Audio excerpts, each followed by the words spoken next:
7 years exit sa 4-piece, tatanggalin na at ano naman ang ipapalit? So, paano naman ang mga delayed payments sa mga 4-piece? Yan ang ipapaliwanag ko sa inyo ngayon.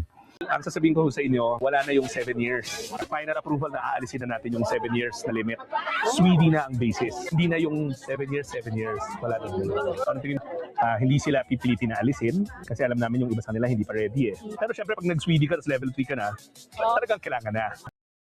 Ayon mismo kay Sec. Rec Gatchalian, ang tungkol sa pag-aalis o pagbabago ng 7 years exit limit sa 4-piece ay nakadepende na ngayon sa SWDI o Social Welfare Development Indicator. Sila ang nagdedetermine kung gagraduate na ang isang member. So bakit pinag-uusapan ang pagtanggal o pagbabago ng 7 years limit?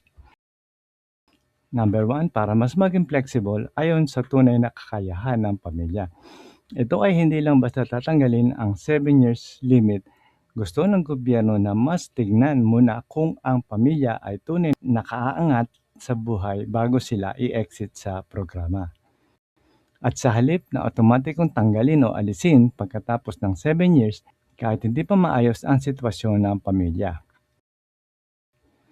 Number 2, para mabigyan ng mas mahabang suporta ang mga tunay na mahihirap.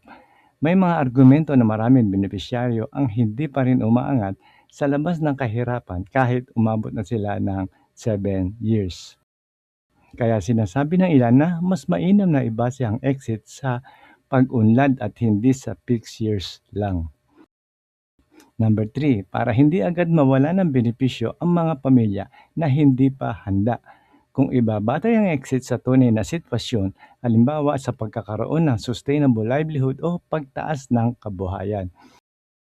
Mas maganda ito sa dating sistema at maiiwasan ang biglaang pagkawala ng benepisyo ng mga pamilya na talagang nangangailangan pa.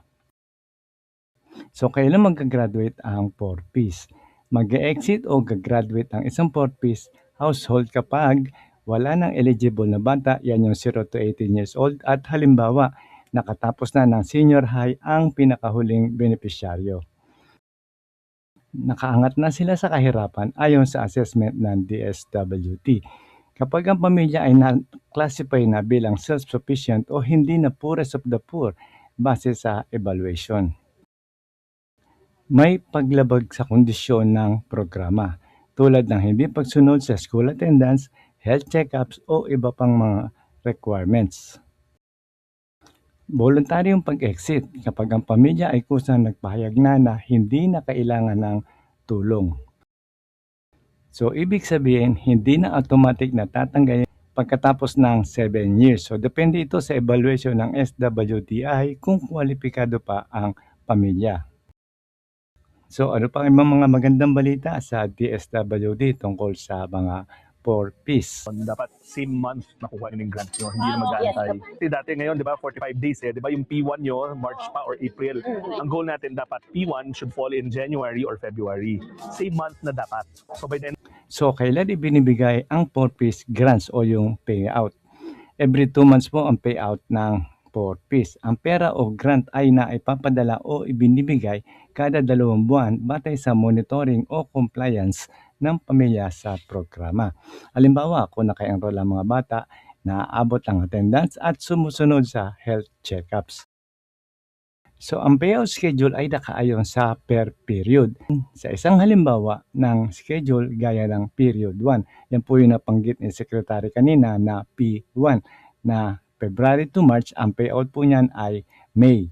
So, ang binabanggit po niya kanina ay kung P1 ang period which is February to March, ang magiging payout po niyan ay magiging March or April. Hindi na po yan magiging May. So, mas maaga at mas maganda. So hanggang dito na lamang at sana ay nakatulong po muli kami sa inyo. Huwag nyo lang po kakalimutan na mag-like, comment at share nyo na rin ang magandang balita na to. At maraming salamat po at huwag nyo lang kalimutan mag-subscribe sa ating channel.